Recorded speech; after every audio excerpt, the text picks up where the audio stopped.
Hello, hello, everyone. So I'm just excited. I wanted to make a video for a while about this idea. What's the difference between rejection and detachment? How do we know when we detach from something? So it's rejection would be pushing something away, and detaching would be letting go, right? And a lot like, how do we know that we detached?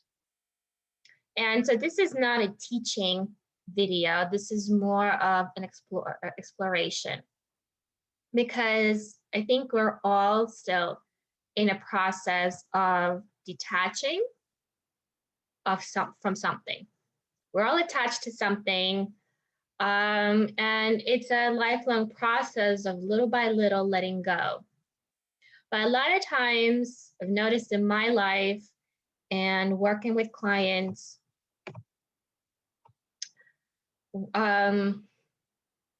instead of letting go, we actually reject. And it feels like, so when I rejected someone or something, it felt like there's a sense of feeling powerful in that moment. Like you have an upper hand over that person or that situation. Like you feel a bit victorious in that moment. So it's kind of like you're rejecting because you're feeling vulnerable and weak by that situation or a person. So in order to get that power back, you're going to reject.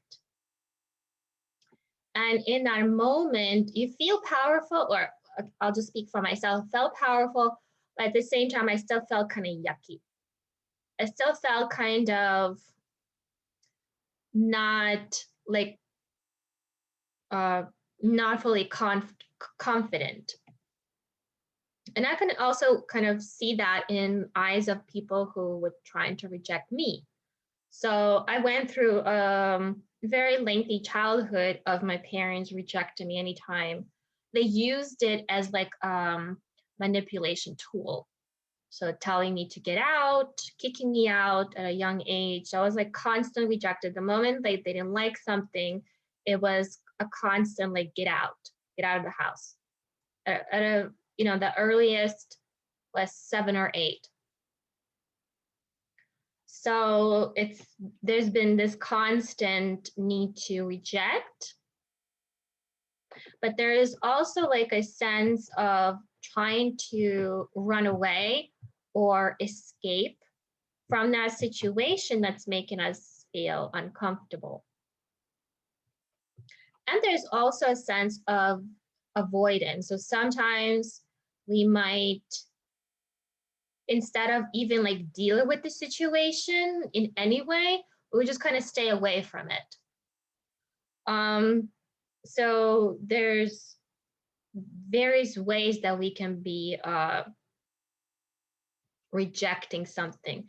Even like aggressively reacting to something is a form of rejection, because again, I feel like we try to conquer that person or situation. We try to have that upper hand and conquest, like, yeah, I destroyed you, sort of, I got you, which is still a form of rejection, I think, because we're rejecting ourselves in that moment. We're rejecting our own vulnerability, the truth that that situation or that person in the moment is making us feel so vulnerable, or in reality we feel so vulnerable in that situation, we can't handle it, so we got to reject that vulnerability in order to survive.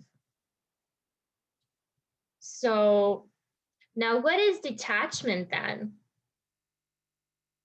So is detachment actually going in to that vulnerability So it's not avoidance, it's not aggression, it's not conquest, it's not an escape. It's actually zooming in to that vulnerability and staying in it for as long as it takes. And in my years, I've realized that the hardest emotion to handle is vulnerability, not anger or fear. It's actually being vulnerable. It's helpless to be in a situation where you don't know what to do. You don't know what's going to happen. You don't know if you're safe or unsafe. And these situations could be like a parent yelling at us, being fired. I'm just like thinking of my own life and just other examples that I've heard. Or admitting that a habit that you've had would not have been the best one for you. That will make us feel vulnerable. It's like, oh, something is being taken away from me, and um, and then I have to admit that, yeah, I have to let go. That's a very vulnerable and helpless place to be in. And that may take a while to like even allowing ourselves to be that vulnerable. So again, I am still in a very lengthy process of detaching from things. There's so much that it's I wish there was maybe like a manual. Maybe one day I'll create one, like a manual. Okay, today you're detaching from this. Tomorrow or this week you're detaching from this. Next week you're detaching from this. And it's like, I don't know if there's like a list of all the attachments that humans have. And that list probably grows as humanity grows and changes and evolves. So there's always something. And yeah, I think the path is always to remind yourself, myself, ourselves to, okay, so I'm holding on to something. That means I gotta dive into that vulnerability, that sense of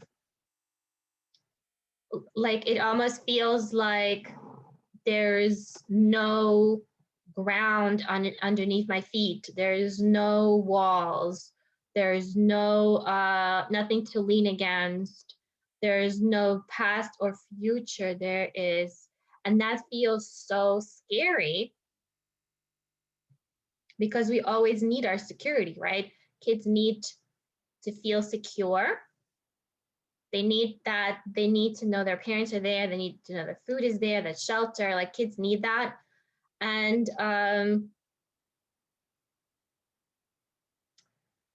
like the basics. But in order to detach, it's like you got to go into that space of nothingness. Like it's just light. And there's no foundation. There's no mother, father there, in the physical. There's no food. There's no nourishment. There's no shelter. There's just the beingness of the light. And that's where it all happens, I guess.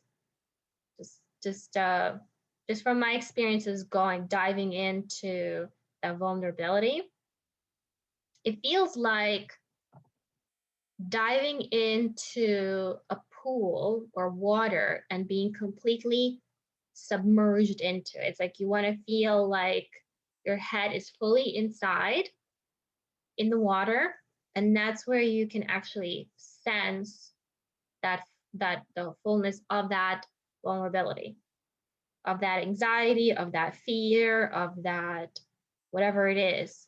like once you're fully submerged into it, that's when you can actually tap into it.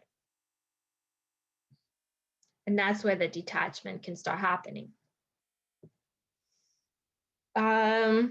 Yeah, so these are my thoughts so far. I guess this is a brief video, but it's just things that I've been kind of thinking about. Again, what's the difference between rejection and detachment?